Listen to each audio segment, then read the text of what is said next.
ингээл далдуур хутга ирэлсэн нэг зодоонд орхисон нийгмийн юмсэн бохимдолтой байдалд оруулсан байгаа учраас нөхцөл байдлыг ойлгомжтой болох үүднээс тайвшруулах үүднээс тэгтээ зөвөр тайвшруулах гэсэн юм биш.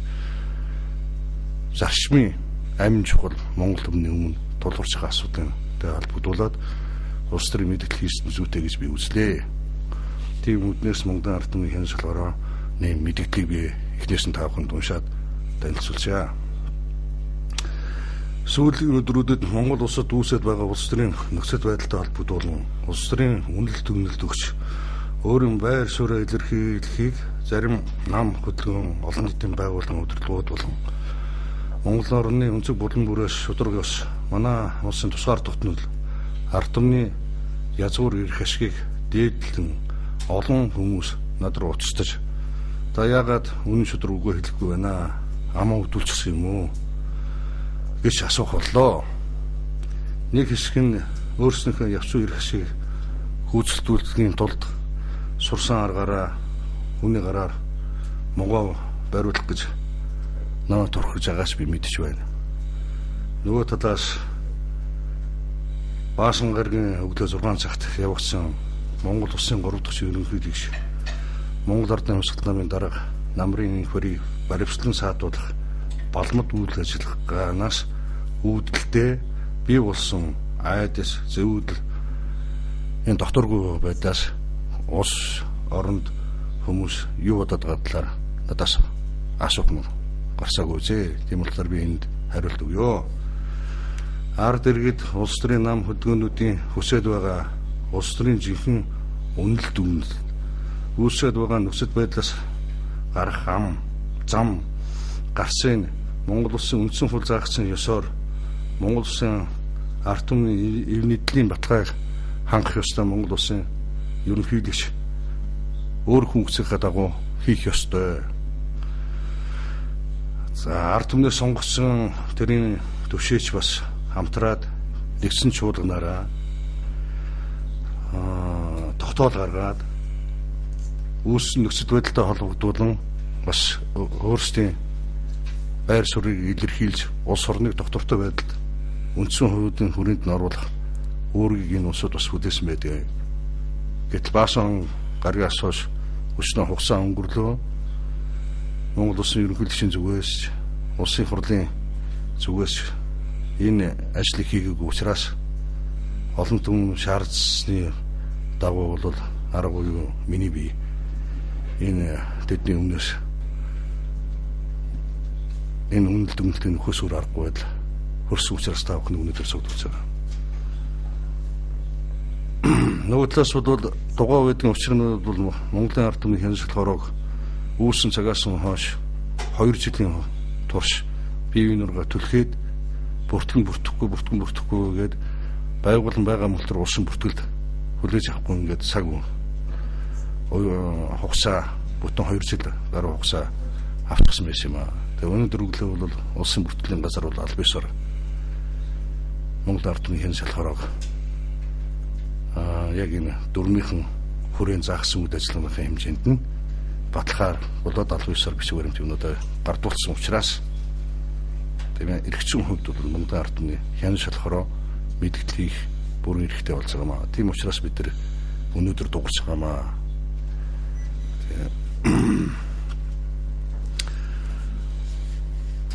За тэгээд олон хүмүүстэй уулзаж байхад нэг талаас айг бол намрын их хөрийг шатгуулцгаад амьдлын загалмаас эцэг гэдэг юунаасаа нэг мөр салсан зүйтэй гэж үзэж байгаа ч юм байна. За ээж байгаа энэ үйл явдлын юуг бол буруутай балмууд үйл ажиллагаа гэдэг талаас нь шүүмжилж байгаа олон түмэн маш олон байна. Дургуслаа юуж байгаа усуд маш олон байна. Энэ зүй ёсны хэрэгээ. Тэр энэтэй ч гэсэндээ бид нар санал нэг байна. Гэхдээ асуудлыг жижигэн хүрээгээр жижигэн хов хүний хүрээнд болсон мэтэр ойлгохоо болоод тэр намрын их хоёр гэдэг хүндээ гол нь биш. Хамгийн гол нь Монгол улсад үндсэн хууль 7 сарын 1-ний үйл явдалтай ижилхэн энэ үйлчлэхгүй байх нөхцөлийг бүрдүүлээд зарим хэсгийн үндсэн хуулийн олон хэсэг юуг нь баримтлагын үйл ажиллагаа дээр зөрчсөн учраас Монгол улсад үндсэн хууль үйлчлээд байгаа юм шиг, үйлчлэхгүй байгаа юм шиг ийм сонин нөхцөл байдал үүсчихлээ. Дээрээс нь юу гэх юм бол ард иргэд ер нь юу болоод юм? Яагаад энэс гарах арга зам юу байна? Ингээд хоорондоо муудалцаад байх юм бол. За энэ бол ноцтой асуудал байдаг. Ягаад гэвэл зэрэг үндсэн хуулийн хүрээнээс гарч үйл ажиллагаа явуулна гэдэг бол өөр асар том үр дагавар авчирч байна. Тэрний үс үг гэхээр энэс шаш одоо үндсэн хуулийн хүрээнд улс төрийн тэмцэл хийх бүх замыг хааж ийн гэсэн үг л дээ. Тэр энэ цаана юу байдг вэ гэхээр зэрэг улс орныг шууд мөргөлдөөн рүү түлхдэг, буу зэвсэг рүү оруулдаг ийм замд руу улс орныг түлхдэг онцгой аюултай байдаг. Тийм учраас бидний өнөөдөр энэ мэдээллийг хийдэг нь ийм замнаас нь ард түмнээ сэрэмжлэхийн үүднээс хэлж байгаа. Ийм зам руу битгий гусаж ороосоо гэдэг үүднээс нь хэлж байгаа юм. Бүх улс төрийн нам эвсэл холбоод тэр үтгэл төрийн өндөрлөг албан тушаалтнууд нь бүгдээрээ нэг ялалт байгуулах, 2012 оны ялалт байгуулах, жижиг ялалт байгуулах асуудлуудыг яриад байдаг. Энийний дунд нь хамгийн том ялалт нь ерөөсөө дурддагчгүй орхигдуулаад явчихсан байдаг. Энэ юу гэхээр Монгол төмний язгуур ирэх шиг Монгол улсын тусгаар тогтнол. Энэ асуудал 2012 оны сонгуультай холбогдуулаад огт ярихдаггүй. Улс төрийн нам эвсэл холбоодын хүрээнд бол зөвхөн өөрсдөө ард түмэн таалагдах төдий ёс төдий лоосонсон байдлаар бол ард түмний тусгаар тогтнол сайн сайхан амьдралын тухай нэг ганцхан заалт ордог юм, хоёрхан заалт ордог юм. Ингээд хязгаарлах гэдэг. Тэр нөхцөл байдал маань одоо ямар хугацаатай вэ гэхээр юуг улс төрийн 1 дугаар хүчин, 2 дугаар хүчин, 3 дугаар хүчин гэж яриад байдаг. Айл альныхын мөрийн хөтөлбөр ярьж байгаа зүйл нь ингээд явахад усаа ерөн цааштай бид нар одоо яах ёстой юм бэ? Энэ тал дээр огт дуурч байгаа. Энэ тал дээр санаа зовж байгаа хүн байна. Ялтал нүдэнд харагдаад. Энэ ялтын цаана юу байна гэхээр Монгол улсын асар их баялаг, байгалийн баялаг, тэрүүнийг эдэж уух гэсэн явсуу ирэх шиг ашиг сонирхол. Дээрээс нь улс төрийн бие биендээ гоморхсон зүйл нь сүлдээ даамжраад өшөө хонцны хэмжээнд очичоод тэгээд хоорондоо муудалцдаг, сүлдээ цаас зүгээр үзүүлээд цаасан дээр хар мөртэй нэг юм үзүүлсэн болоод тэрүүгээр өөрсдөө халахвчлаад өөрсдөө явцуу ирэх ашиг хөөцөлдүүлэхийн тулд Монгол улсын үндсэн хуулийг үүдүүлгээр зөрчдөг, хэрэгжих нөхцөлийг байхгүй болгодог. Хэрэгжих нөхцөл нь байхгүй ч одоо яаж сонгуул явуулах гэдэг энэ байдал нь бол огт ойлгомжгүй юм болцоод байна. Тийм болохоор ард иргэдээс одоо ингээд дундуур яваад ингээд асуухад нэг л асуудал. Энэ байдлаас нь энэ зүгээр яаж гардаг юм бэ? Тэр 90 онд төмөр мөрөн жил энэ хавшлыг хийж ирснийхэн хувьд гол ажлын хийж ирснийхэн хувьд бол ард түмэн зарим хэсэг нь надаас нэг асуухан зүй юуснаа хэрэгэлдэ. Тийм учраас би бол энд нь хариулт өгөх ёстой юм. Тэр Монгол сая 2 том үйл явдал болсон. Нэг нь бол ерөнхийлөгч намрын хөрийг барьсан ажиллагаа байсан. Гэхдээ хинийч бас санаа юунд бол ороогүй нэг асуудал байсан. Тэрний анхааралд бараг өртөх төдий ягаад тэр их хөрийн барьцлага тэр юунд дарчихсан. Урд өдөр нь хамаг Монголын хөдөлмөрийн намын дараа доктор Молор Эрдэнэ энэ өнгөрөх 22 жилд улс төрийн юм дотор маш чухал мэдээлэл хийсэн. Тэрний өгдөр зэрэг улс орноо аврах улс төрийн үндсэн хүчин байгуулъя гэж ярьсан. Хараад хахад дандаа цэвэр усуд байна. Ямар нэгэн байдлаар баримтлагтаад гэдэг юм уу эцэг уусан юугаараа дуудагдаад ахааргүй усуд байна. Дээрээс нь нөхцлөө сайн мэддэг, онлоо сайн мэддэг ийм улсууд цугларсан байна гэж. Тэгээд энэ юунд бол Монгол төмнийг нэгдэн орооч гэж бид нар уриалсан л да. За онол шүний хувьд бол би энэ үнийг нөгөөдлийнхэн өдөр харсан чинь бас маш зөв алхам байна. Энэ хоосон ингээ зүгээр чихний хажуугаар өнгөрөөж болохгүй асуудал байна. Тэр тусмаа өнөөдрийн үүсчээд байгаа энэ эдэрхтэй нөхцөл байдлаас гаргасан үндсэн хуулийнхаа хүрээнд эргэн ороход бол доктор Молор Эрдэнэ дэвшүүлсэн энэ уриалга бол цаг үе болсон. Бид бүхний амин чухал асуудлыг хүндэж тавьж чадсан ийм улс төрийн мэдгэл болжээ. Учир нь би яагаад гэдгийг тайлбарлаад хэлэхэд улс төрийн нэгдэх хүчин гэдэг маань бол социал демократ буюу арсан социалист үзэл баримтлалыг биш зарлан тунхаглаад цаана бол гадаадын асар хэмжээний хөрөнгө мөнгөтэй дээрээс нь шуналтай усуудыг оруулаад тэдний бодлогыг гүйцэтгүүлэх ийм чиглэл дээр сүүлийн жилүүдэд ажиллаж байгаагаа өөрсдөө үйл ажиллагаараа нутсан Монгол Ардын нам байж байна. Улс төрийн 2 хүчин гэтэр зэрэг харсан нам. Энэ маань барууны айл болохгүй нөхдүүдийг баримтлаад энэ усуудаа хамсаад нийлээд Монгол улсын тусгаар тогтнол гэдэг асуудлыг ард түмний эрх ашиг гэдэг асуудлыг болондоо гიშгээд энэ хоёр улс төрийн нам өөртөө ороож салжиж үзээд эцгийн үр дүн нь болох төр зэрэг тэгээ хуурал ямар нэгэн байдлаар энэ бодлогыг үргэлжлүүлэх гэсэн улс төрийн үндсэн хоёр хүчинтэй байна. Тусгаар тогтнолын замлаар Монгол орн 90 оноос хойш яваагүй гэдэг би хариуцлагатай мэддэг. Яг тэр энэ ажиллагаанд ямар замлаар явуулах байсан бэ гэдгийг анхаас энэ процесст өөрөө бичлэн оролцож байсан. Өдөртөлсөж явж байсан хүний бидний 90 онд тавьсан тэр асуудал огт тэнцээ байхгүй болсон юм аа. За улс төрийн 3 дахь хүчин гэж яриад байгаа Монгол Ордын хувьсгалт нам маань 3 дахь хүчний байр суурьнаас ярих юм бол энэ юу гэсэн үг вэ гэхээр зэрэг нөгөө улсаа дампууруулдаг, улсаа эддэг, тусгаар тогтолцоо хохироодог, ард иргэдээ хохироодог энэ хоёр хүчний аль нэгнийх нь байранд нь өөрсдөө орж суундаг гэсэн үг шүү дээ. Түүнээс биш. Тэг улс орны том өөрчлөлт явуулах гэдэг юм. Ард түмний хүсэж байгаа тэр өөрчлөлтүүдийг хийх ийм боломж 3 дахь хүчинд байдаг юм аа. Энэ онлынхаа хувьд тийм байдаг. Улс төрийн онлоо. Тэр зэрэг энэ даавхан харж байгаа энэ 3 хүчин явж өгч өөрсдөө улс төрийн онлынхаа хувьд бол дандаа гадны эрх ашиг гүйцэтгүүлэх гэсэн 3 улс төрийн хүчинтэй л байхгүй. Бол харагдаад байна. Тэгэхээр зэрэг тэр утгаараа өнөөдөр улс төрийн 3 дахь хүчний тухай асуудал ярих нь угаасаа буруу, угаасаа ойлгомжгүй, угаасаа тэнэг асуудал.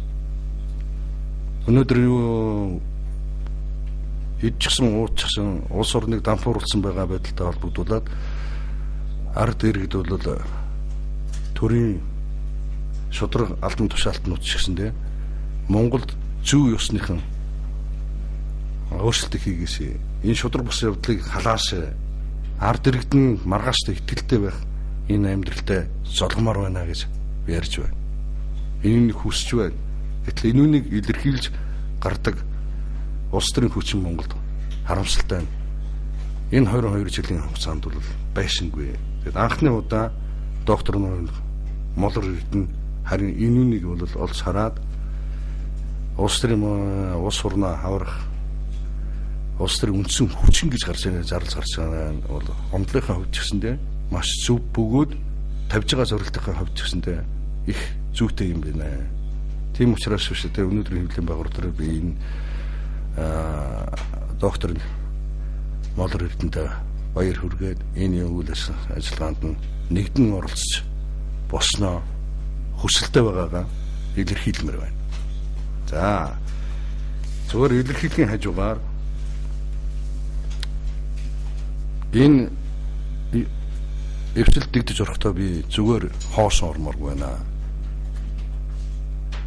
Тэр энэ эвсэлт орохдоо би юуны хажуугаар өнөөдөр үүсэж байгаа нөхцөл байдалтай холбогдуулан Монгол үндэсний ухаар л эв нэгдлийн баталгааг хангах бодлогыг өргөн барьж байна. Та бүхэн гайх бах нинж өөрөө хагалдаг, боталдаг хамаг мохоо юм хийхэд шагшаа суглаанд нь оролцоод байгаа юм шиг харагдаад. Тэгсэн мэт өнөөдөр эвлэрлийн тухай яриад байна. Энэ дэр гайх зүйл байна. Яг тэр өнгөрсөн баасан гарын өглөө 6 цагаас тэр явсан баримтлагаанаас хамаарад Монгол улсад үндсэн хууль нь хэрэгжихгүй байгаа, хэрэгжих нөхцөл нь байхгүй болчихсон. Ийм байдал үүсчээд байна. Энэ байдал руу босож оруулахын тулд ард иргэдэд 50 байдал руу шилжүүлэн оруулахын тулд хараад хахад бүх улс төрийн намууд хоорондоо хутга шөвгөө одоо ингээд далдуур ирлээд зодоонд үлдээд ялд байгуулах тухай асуудал ярьж байгаа энэ цагт Монгол хүн энэ замаар явж болохгүй. Тийм учраас бол бид нар ард түмний эвдэрлийн бодлогын ихнээс нь ярьж энэ рүү ярьж бүгдийг нэг ширээний ард суулгаж энэний дараа бол үндсэн хууль руу эргэж орж байгаа арга хэлбэр шүү дээ. Энэний дараа энэ уулзалтан дээр бүгдээрээ шуурга уулзалт хий. Бидний үзэж байгаагаар 2012 оны 4 сарын 25-ны өдөр энэ чуулга уулзалтыг төрийн ордон дотор хийсэн зүйтэй байна. Энэ уулзалтанд тэр элбэг дорж ерөнхийлөгчийн ч оролцъё, их хурлын дарганы ч оролцъё, ерөнхий сайдын ч оролцъё. Эдрийг энэ уулзалтыг зохион байгуулахад туслаач. Энэ Монгол түмний эрх ашигын үүднээс бол энэ уулзалтыг зохион байгуулсан зүйтэй байна. За улс төрийн бүх нам холбоотын дарга нарыг өрн оролцуулахыг орж байна. За энэ уулзалт ямар ач холбогдолтой юм гэж. Тэр бүх улсууд болох тэр мянганы сорилтын гэдэг шиг улсынхаа хөгжлийн бодлогыг бол 5 жил, 10 жил, тэрний зарим нь бүр 100 жилээр ингээд тодорхойлоод тэрүүний хатуу баримтлаад сонгуул болох тэр зэрэг наашаашаа савлцаг өгүүлүүгээр тэр баталчихсан үндэсний эвдэрлийн бодлогынхаа хүрээнд үндэсний хөгжлийн бодлогынхаа хүрээнд хоорондоо оюун ухаанаа уралдуулдаг юм. Гэтэл манайд одоо сонгуул болох тэр зэрэг л ард түмэн таалагдсан тул тийм ээ баруун зүүн хаашаа бол хаашаа савлаад сүүлдээ тэгээ тэр нь ажиллахгүй болох тэр зэрэг мөнгө амлаад сүүлдээ усаа дампууруулдаг ийм жишг тогтцоод байна шүү дээ. Энээс чинь гарах арга зам чинь юу гэдэг вэ гэхээр зэрэг үндэсний хэмжээнд эвлэрэл зөвшөлтсөл нэгдсэн философи ойлголт бий болгож аж эннийхээ үндсэн дээр цаашаа явах зүйтэй. Ингэж улс төм бол хөгждгөө 20 жилийн дотор Солонгос, Сингапур, Азийн олон орнууд баруун улсын хэмжээнд дотор хөгжсөн тухай өөрсдөө ярьдаг. Бид нар энэ шүүрж аваад ярих дуртай. Гэсмэл тэр бид нар 20 жилийнхаа юу эргээд хардаа хөгжсөн юм байна уу байхгүй.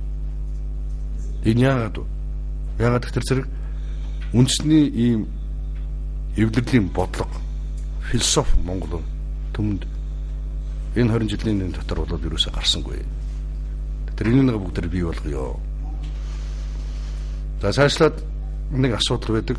Тэрний бүх тэр зэрэг энэ бүх нийтийн хардл сэрдэлтийн энэ ажлаа бол одоо чиглэх хэрэгтэй. Би ягаад энэ юуг үштэй хэрэгтэй гэж яриад байгаа юм байх тэр өөрөө энэ ихтлийг бас тавилчижсэн хүн.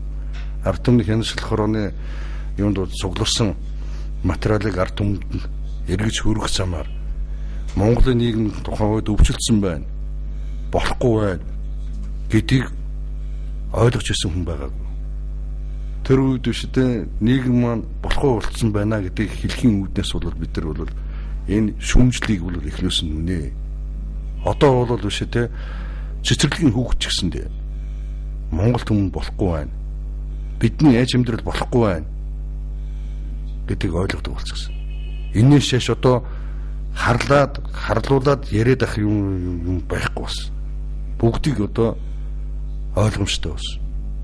Тэгэхээр энэ дэр одоо цаашаа одоо нурсаад юугаад бие биенээ улс төрийн очихгүй авах гээд бие биенийхээ дээр гарах гээд одоо энэ муулдаг үнэн зөвөр харддаг үрдэг энэ ажлаас зогсоо юу. Одоо ухаанаар урсаа авч явах цаг маань ирчихсэн. Ийм үднээс бол улс төрийн үндсэн хүчнээс зарлаж байгаа бодлогын хамгийн ихний хамгийн том дөрвтэй юу бол улс үндэсний эвлэлийн энэ бодлогоо хамтарч харлаад ярьсны үр дүнд бид нар харлуулаад ярьсны үр дүнд бид нар юу хийчихэ? Хоорондоо хагарлаа, бутарлаа. Бие биенийгээ барилаа шоронд хийлээ. Өөр үсэд энэс хоцсон зүйл байхгүй. Нийгэмд очсон сэтгэлгээ болох төр зэрэг дандаа бие биенийгээ хар муухай, энэ муухай мийчих болов энэ тийм юм хийж. Зөв юм ярьж ирсэн хүнийг ч гэсэн сүлдээ КГБ-ийн тагнуул болгодог гэдэг. Одоо энэ нэг зогсоох хэрэгтэй. Энэ зогсоох хэрэгтэй. Тэгэхээр одоо өнөөдөр эсгэлүүдээ бүгдээрээ юмыг цагаан талаас нь харж. Монгол хүн яавал аль талаас нь ер нь нэгдээ. Нэгдээ тэр сууд уулзалтан дээр элен талангүй ярив. Тийм ээ. Юуг нь та нар халахвчлаад юуг нь цаанаа нуугаад байгаа. Энэ төрөөс төрсэн олигархууд гэж яриад байгаа энэ улсууд одоо цаашдаа 2012 оны сонгуулиар яах юм? Монгол улсаа ерөн цааш нь яаж хөгжүүлж авч явах юм? Хамгийн гол нь энэ архинд ядуурлд живээд байгаа энэ ард түмнээ одоо яах юм бэ? Хасар их баялагтай энэ Монголын уудам нутагт амьдарч байгаа цөөхөн монголчууд ийм амьдрах ёсгүй шүү дээ.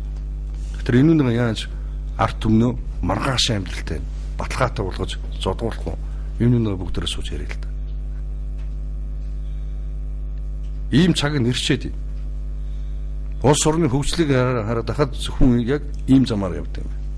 Манайх шиг бие бинийгээ хардаж харлуулад гэдэг юм уу? Эсвэл бүр ямар ч тооцоо судалгаа юу байхгүй толгооноос гаргасан фантаз зүйлэр эсвэл бусдын хажуунаас хэлж гисэн үгээр өсчээд идэг юм уус үндэстэн